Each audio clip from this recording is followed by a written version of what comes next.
Hello mga pare. We are back. This episode 2 sa Light Us. Yun na. Today, sinabi ko sa inyo last time na papagantahin natin tong base. So, yun nga ang gagawin natin ngayon. Pero ngayon, wala. Tayo muna ako. Tapusin ko lang tong mga kinokollect ko dito ng mga pinoproduce ko. So, wait lang ha.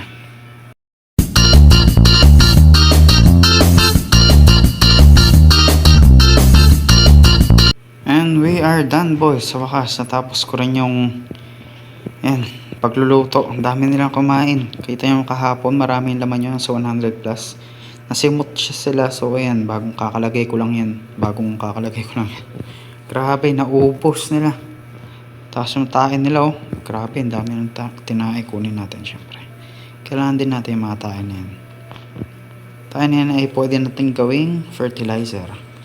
Since ang dami natin pinagawa sa kanya, natin kung prosperity natin is umangat na para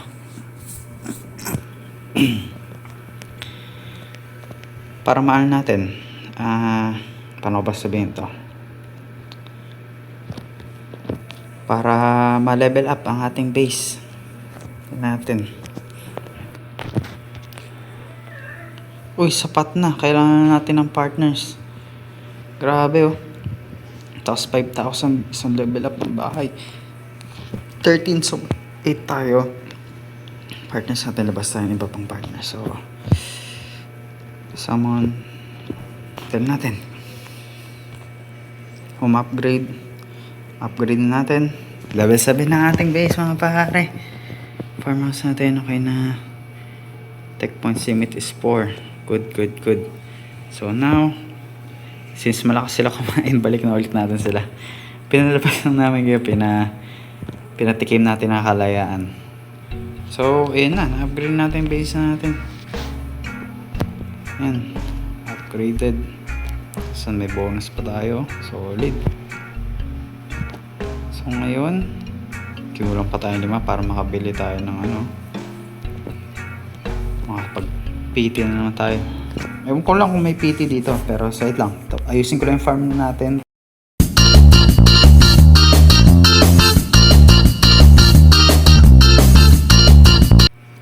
So, yun na. We're back. Pusa namin, nag-iingay din. Kahapon, aso. Ngayon, pusa naman. Wait lang guys. Okay, I'm back.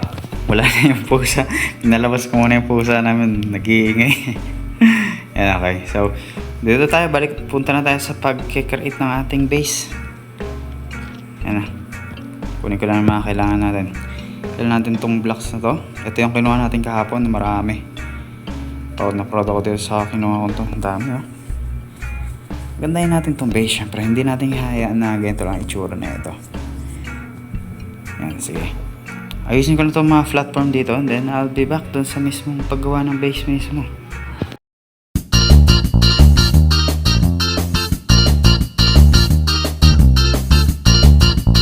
Meanwhile.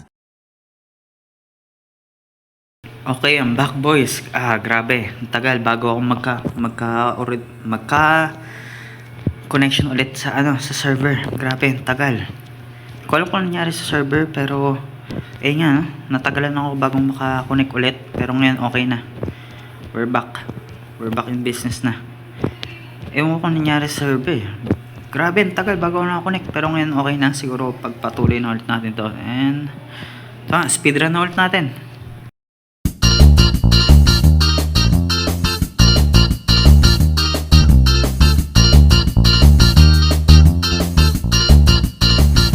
Okay, I'm back boys. So ayun nga.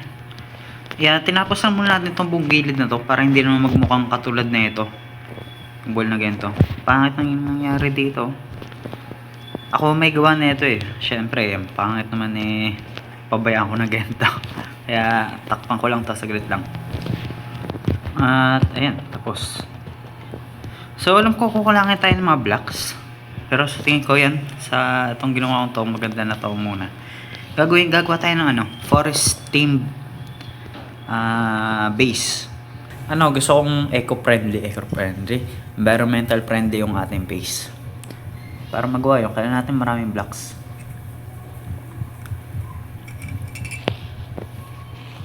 Wala munang mga buildings.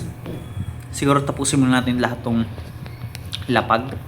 Kasi nga gusto kong siguro gagamit tayo ng lupa na ganito para sa outline ng mga bahay. Hindi, mga area siguro ganun. Tapos yung mga greens is ay na lang yung mga greeneries na nasa paligid natin na para magmukhang maganda. Pero sa ngayon, kita nyo naman, di ba, nag-level up tayo ng base kanina. Meron tayong whole extra farm dito na walang magtatanim. So, kuha tayo ngayon ng partner na magaling mag-farm, which is, alam ko, hanap tayo. Search natin, tignan natin sa mapa. Kunin ko lang to. Tignan natin sa mapa. Map. Search tayo. Alam ko, monster. Hanapin natin. Elite. Mga elite monsters is like this, thunder. At sila ay dyan makakita. Meron din dito. Tingin ko ang pinamagandang magkukunan natin is masyadong populated na yung area dito eh. Masyadong populated. Ito na lang tayo. Mas maganda dito. Yan, mas maganda. Mas onti doon pero mas maganda naman. Okay, we are here. So, Sunny Coast. Hanap tayo. Elite monsters. Bakit ito ang hinahanap natin? Kasi magaling sila mag-farm. So, totoo lang. Lalo na yung may mga malaking health bars, sila yung pinamagandang mag-farm. Siguro, sige. Balikan ko kayo kapag meron na akong nakita.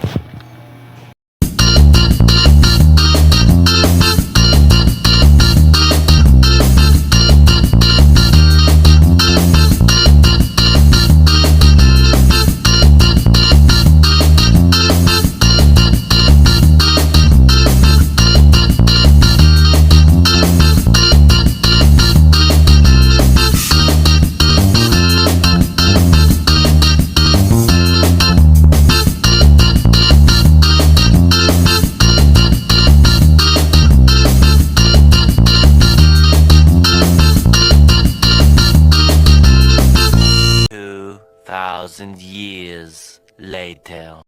Okay, I'm back. It's been few hours. Grabe.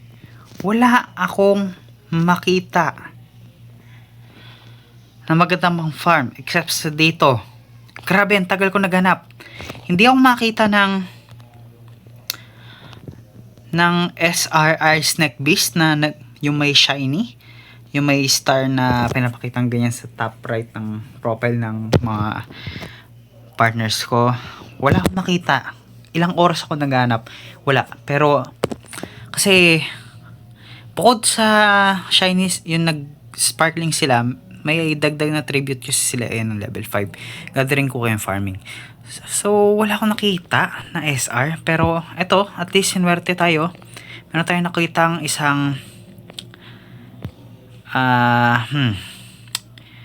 SSR na nag-glow. Hopefully, level 5 farming siya. Kasi, magaganda ang level 5 farming.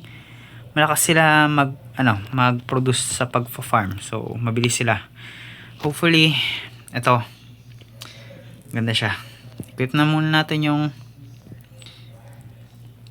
ating mga pambato. Yan. Okay, let's see. Try natin sis-farm muna tayo. Try natin palayuin siya sa mga kalaban. Hindi. Na rin tayo. Build up. Saan ba maganda atakein yan? 1, 2,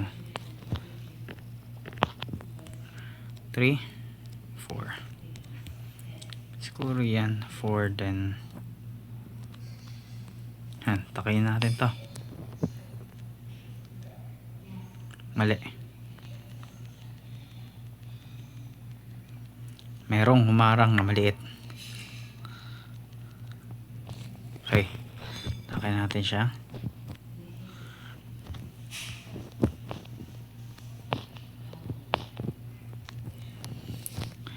Pakain nila yan. Buhay ng mga partners natin malaki. Ang bilis mamatay na ito. Oh shit. Wala. Ang bilis na mamamatay.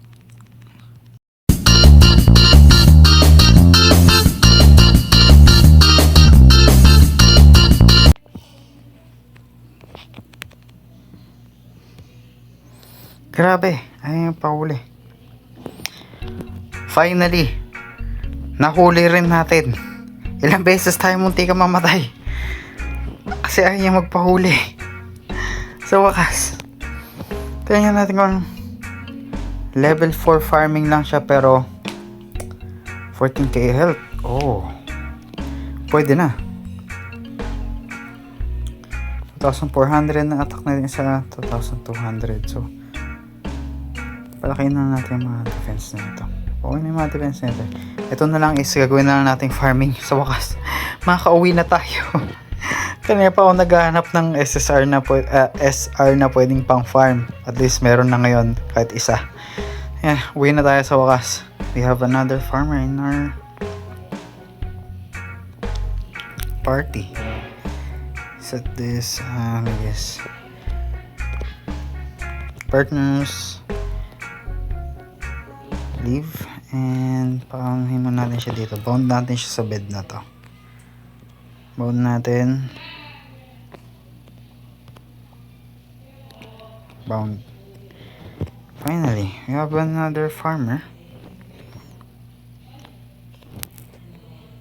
Let's assign a worker. Bound this. For farming. So kanya na. Inyan na lahat to.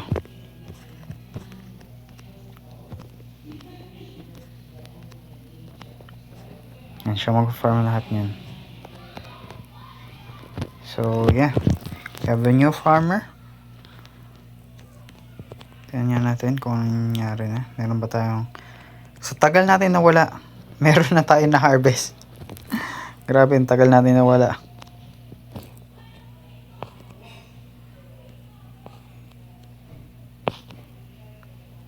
Harvest natin. Ito yung sa malaking ano. Oh, giant pumpkin. Have a good pumpkin. Okay, let's see. Okay, so sensya na kayo guys, pero kanya pa talaga ako laro. Siguro maging short lang video muna natin. Next episode na natin yung paggawa ng base, since nahirapan ako sa paghahanap ng kailangan natin na partner. Sobrang tagal bago ako nakahanap ng partner para pang replace natin sa farm. Siguro, yeah, dito muna natin end. See you next time na lang.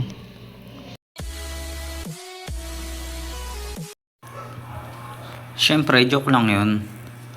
Kakaano natin, kakabalik na natin. So, gagawin natin, since hindi muna natin gagawin siguro yung bahay. Siguro ang gagawin na lang muna natin is, since, pwede na ba natin ulit sila ipalaban? I-training muna natin sila, mga partner natin. To. At ito. Kailangan natin sila palakasin pa. Siguro train natin sila lahat ng hindi pwede. Mali pala. Hindi ko pala dapat sinaman sila. Leave ko sila. Yan tayo, syempre. So train natin. To 0% pa rin. So lagyan natin to ng defense. Kasi napakalambot nila masyado. Kailangan nila ng defense. Yan. Ito yan, siguro. Wala pa naman tayong ginagawa. Siguro punta mo tayong dungeon. Ito, parang pakita ko na sa inyo. Yan. Dito tayo. Siguro, saan ba maganda? Saan ba maganda? Fire Phoenix. So, try natin dito. Kulang tayo ng mga... Okay, dito na tayo. Tignan natin kung anong mga creatures ang nandito. Ang goal natin dito ay kumuha ng maraming supplies as much as possible kasi limited lang ang oras natin, 30 minutes lang. Tignan natin kung anong mga halimaw meron dito. Wala akong nakikitang special for now. O dito sa malaki na to. Sa mga baboy ramo. Sana dito meron. Kasi bihira lang magpakita dito ng may malakas na na kalaban na pwede man natin capture. So ngayon is mukhang malas tayo ngayon minalas tayo ngayon. Pero malay mo naman bukas, diba? Swerte na naman tayo. So collect lang tayo dito. Yan, nandito tayo. Collect natin lahat ng flowers, lahat ng yan. Kasi lahat ng mga flowers na yan, mga katulad nito, pwede natin gawin niyang potions. Health potion, at ano pa ba? Basta marami pa. Pwede tayong maraming gawin dito sa mga bulaklak na to. So, hanggat maaari, everyday, kunin nyo lahat ng doon sa Resource Island. Kasi, importante yan. Nakikita nyo naman sa main island natin, iilan lang ang makukuha natin. Kalat-kalat pa. Lalo na yung gold or silver pati kalat-kalat sila, so bihira ka lang makakuha. Pero dito automatic mayroon. So sige, balikan ko kayo kapag nakuha ko na lahat.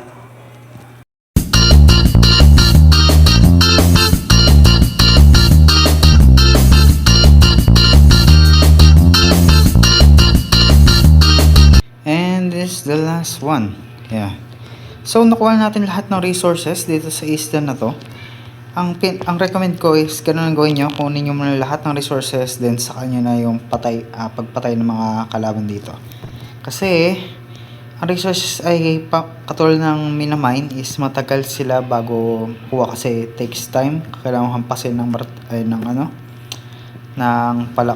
palakol bago mo sila makuha. So recommend na kunin nyo muna yung resources, then huli nyo na yung pagpatay ng mga kalaban. So, ano yung kumano to? Patayin ko lahat, then muna tayo? Montage tayo ng killing spray.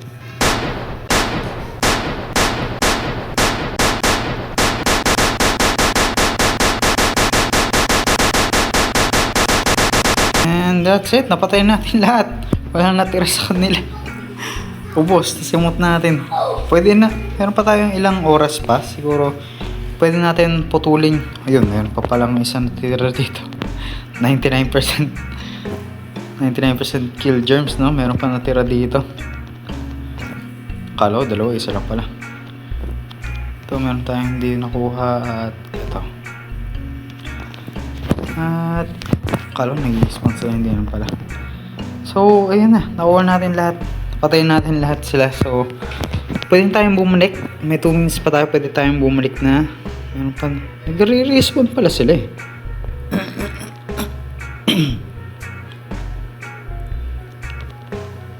Never mind. Ito lang pala siguro yung mga hindi ko nakita.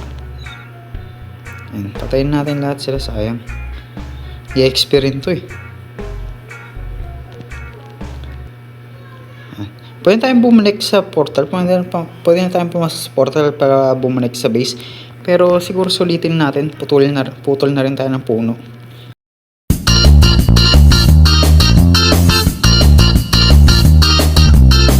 Tapos, ganun lang mga pare. Nakuha natin is 14 gold. Tapos 22 silver. Kaunti lang. So, kaya mare, kunin nyo lahat. So we are back. Dito na tayo. Rest na natin tong isang to. Wala naman tong ginagawa Kain lang to ng pagkain natin. Pero check na rin natin. Partners. Rest. Para di siya mag-consume. Level 36 to 37 tayo. Magaling. Dami natin nakuha. 60 diamonds. Pwede tayong mag-roll isang beses. Try nga natin ang swerte natin. Bubble na naman. Shiny siya pero R lang siya so ilan siya? Level 5 cooking, pwede na rin pero try natin, siguro wag muna natin galawin.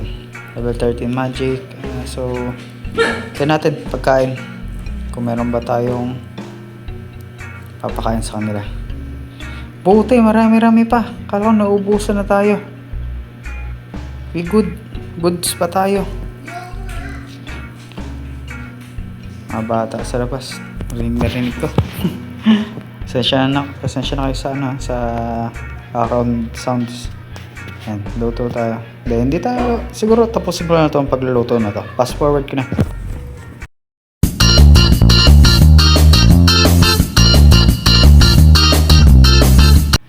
At ano nangyari? Na-disconnect tayo. Ay nangyari. Nawalan tayong connection mga pare. At nakabalik na tayo. Karoon problema sa server. Nasaan na tayo? Ilan na yun na craft natin? Kawawa naman eh. Hi. So grilled pumpkin. Ilan na craft natin? Grilled pumpkin. Grilled pumpkin is nasaan na? Saan na yun? 69. Eh, 69. So, cook na rin tayo. 69. So, 9, 70, 31 na. 31, yan. Para 100. Saktong 100. And, tapos, wash. So, lagyan lang ulit natin dito sa storage natin. Kita niyo kano kadami yan? Mabilis mauubos yan. Kaya maganda mag-store ka na mag-store ng food at mag-farm na mag-farm. Mauubos din yan. Mabilis lang maubos yan. So, yan. Ano pa mo pwede natin gawin? Tingnan natin yung farm natin. Kung meron na ba tayong na-yield or something. Meron na rin. Tatatlo. Pero okay. Uy, yung isa nating farm. Okay na pala. Wala pa, pero okay. Paubos na pareho yung pinatanim nila. Ito is wala pang ma-harvest. So, yan, good. Ganda yung process sa ating base. Wala tayong kinukulang. Bukod sa mga minerals siguro kasi yan yan. Tingnan natin paano gumawa na ito. Kano katagal to. Ohoy, mabilis lang din. Pwede. Oh, ganito pala mag-create.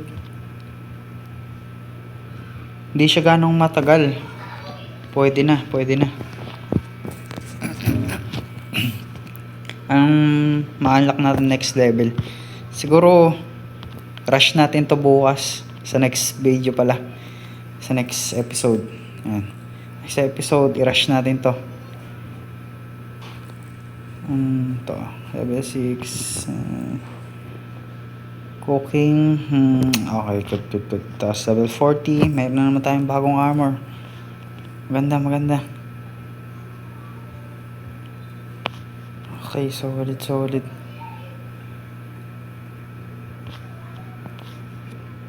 Okay, mas magandang table means mas mabilis yung production. Mas magandang mas mabilis ang makapag-create. Hindi katulad yung last time na grabe, napakatagal bago makapag-process. So, maganda na ma-unlock natin yun. So, yun na nga. Ito na talaga. Sige, next episode na lang. Kita-kita na lang. Bye!